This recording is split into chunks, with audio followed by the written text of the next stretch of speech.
everyone, it's Rachel Gadd-Nelson. I'm here doing a little video just to follow up. I said that I would find a way to do that activity that I'd meant to do during program on May 17th. And so this is my attempt to do this. It obviously works better in person, but you know, we're making do. So like I said before, this really is just the tip of the iceberg of some of this. I hope that this is an introduction or perhaps a refresher. At the very least, I hope it gets you thinking about some of the things that you think you would like to learn more about in the future. So this particular activity is actually something I've borrowed from Our Whole Lives. When we taught this activity in the 7th through 9th grade curriculum a couple of years ago, last year, I found it to just be a really helpful framework for differentiating and understanding the relationship between 4 different things: biological sex, gender identity, gender expression, and sexual orientation. These are all things that are separate and distinct, but also are in relationship with one another. And I think some of these foundational concepts can be really easy to get mixed up, especially since they're relatively new concepts in the sense that our understanding of them has changed a lot over the last however many years. Whether it's, you know, a 10-year difference or, you know, the way we would educate and talk about this 20 years ago, 30 years ago, this all changes a lot. And it's helpful to know some of the differences. I think when, you know, when doing LGBT education, just as a general topic, we're talking about gender and sexual orientation. And when we get those mixed up or don't understand that it's kind of a Venn diagram instead of 2 distinct binaries, I think that can be really confusing, and it requires a little bit of a paradigm shift for some of us. So this activity, I think, is helpful in just understanding the scope and distinguishing between these different concepts. So the other thing that I like to, I'll share my screen in a little bit, but the other thing that I like to highlight, and I think I talked about this a little bit during the program, is that these are all things that all of us have. Sometimes when we talk about sexual orientation or when we talk about gender identity, it might be kind of code, or maybe the assumption is that, well, we're talking about LGBT people. But really, all of us have a sexual orientation. All of us have a gender. All of us have a way that we express our gender. So these are things that are universal concepts for all of us. Just like we want cisgender people to use pronouns and to not assume pronouns, these are things that are normalized for everyone. So that's the other thing I like to just kind of mention. So I am going to share my screen here, and we're going to go over this together. So on the screen in front of you, you should see 4 columns. One says biological sex, one says gender identity, one says gender expression, and then the other says sexual orientation. And there are just 3 examples under each of these. The activity, the OWL activity, has us work together as a group to categorize these different things. You look at one of these examples and you think, which category does this go into? And there are a lot of different examples. I've really only just highlighted 3 each because I wanted it to be a little bit more digestible here. So the first category is biological sex. This can also sometimes be referred to as sex assigned at birth. I'll talk about the differences between those in a moment.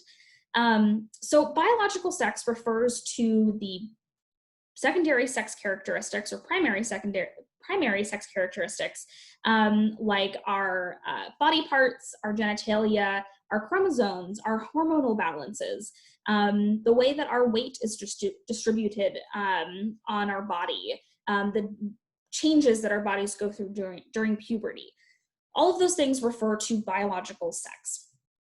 And the way that might be different as sex assigned at birth. Biological sex is something that is just a part of our bodies, but the fact that it is something that is assigned to us, right? So it might be helpful to understand that biological sex is not, while it's referring to things that we're born with, our understanding of sex is something that humans created, right? So when we think about how the medical industry or just how we understand medicine and science, it's important for us to remember that humans created our understanding of that. And so humans who had a very strict sense of the different types of bodies or the different types of humans, created an understanding of biological sex that created a binary, male and female. What we know now, though, is that it's much more broad than that. There are intersex individuals. Intersex is a term that refers to someone whose gender or whose biological sex does not fit into those strict binary categories. This is an updated term from the word hermaphrodite, which is considered offensive and outdated. Intersex identities and intersex bodies are so diverse. The best guess at the statistic is that there's about as many intersex individuals as there are redheads, to give you kind of an idea of how common that is. And it's also something that the medical field needs to do a lot more research on. It's still very common for doctors to, just pick a gender or a biological sex as a child because they, don't understand how to handle the intersex child, and so they pick a category, and that can, or maybe they'll perform surgeries to adjust what they're seeing on this child's body. I'll share some more resources on that because that's a very complex thing. But that's just an example of how biological sex is something that we all are born with, but our understanding of it creates categories that now we understand are maybe unhelpful, or that we need to explore a little bit more and be critical of. The reason why we might say sex assigned at birth would be to say that, to note that the relationship between someone choosing that, right? So maybe someone's sex assigned at birth is male, but that person internally is like, well, I'm not male, I'm a woman. And so that's where biological sex and gender identity are two different things. And it's important to understand that distinction. So when we fill out a form in a doctor's office and it asks us for our sex, and we put down man or woman, technically those are two different things, right? So my identity as a woman does happen to line up with what I was assigned at birth. I was assigned female at birth. I grew up and felt like that always matched me. So I am cisgender, I'm not transgender. So someone who is trans may feel like that doesn't quite match, right? So what they were assigned at birth doesn't match what they feel internally. So gender identity is what we think about gender. It's how we relate to gender. And so that's why, the first two examples under gender identity say feels like, because that's really all that is. And I don't say feels like to dismiss that person's identity. Oh, well, they just feel like it. No, if someone feels like that is who they are, then that's who they are. Identifies is another way we might say that, right? So it's not to dismiss that. It's just to clarify that, yeah, if they say they're a man, if they say they're a woman, if they say that they're non-binary and that those two categories, man and woman, don't really match their identity, then that's who they are. So that's a big part of understanding that people get to decide that for themselves. Gender expression is about how we express that to the outside world. And that's important to distinguish between gender identity because those may not always line up, right? If we start going down and thinking about, well, what does it look like to be a man? Or what does it look like to be a woman? There's so many of us who are not going to fit that specific category, right? And so gender expression can be, gender can be expressed in so many different ways. The examples here are things like choice of hairstyle, maybe it's the clothes that you wear, or the way that you carry yourself, carry your body. The examples here of aggressive and competitive, emotional and able to cry easily. These are ones that in the activity, when we do this in person, folks kind of struggle with because we don't want to put a gender onto these emotional characteristics that we know that anybody of any gender can be aggressive or competitive or emotional or able to cry easily.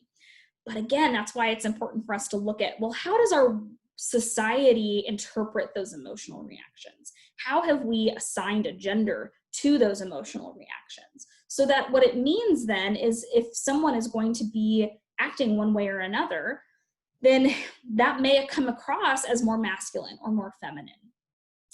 When someone doesn't fit or acts in a way that people around them don't feel like fits their gender, there may be consequences to that, right? And when we tell boys not to cry, that's us saying, well, that's not part of your gender, that you're acting outside of your gender. And we know that there are a lot of different ways that we can express our gender. It doesn't have to be as strict as that. And lastly, we have sexual orientation. This is actually very separate from gender. Again, it's included here because they're all connected and all in relationship with one another. But sexual orientation is about how you feel attracted to other people. So it's really not about that person's gender.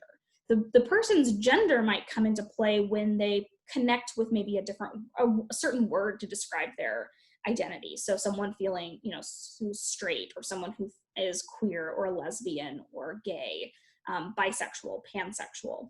That might be in relationship to their own gender, but really it's more about how they feel connected emotionally, romantically, sexually to other people.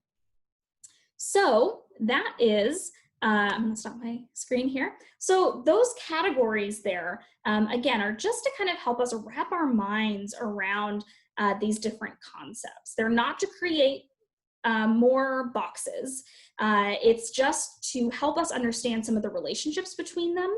And so that as we move forward, when we're getting more and more familiar with words like trans or non-binary or trans woman or trans man, and I'll include some terminology and vocab lists in the resources that I pass along. But the more we get familiar with some of those words, we might, having this foundational knowledge of the relationship between biological sex, gender identity, gender expression, and sexual orientation will just help us get a little bit more comfortable and familiar with some of these topics. So I hope this was helpful. I'm always available to answer questions, to pass along resources. So please let me know if you need anything. Thanks, everyone.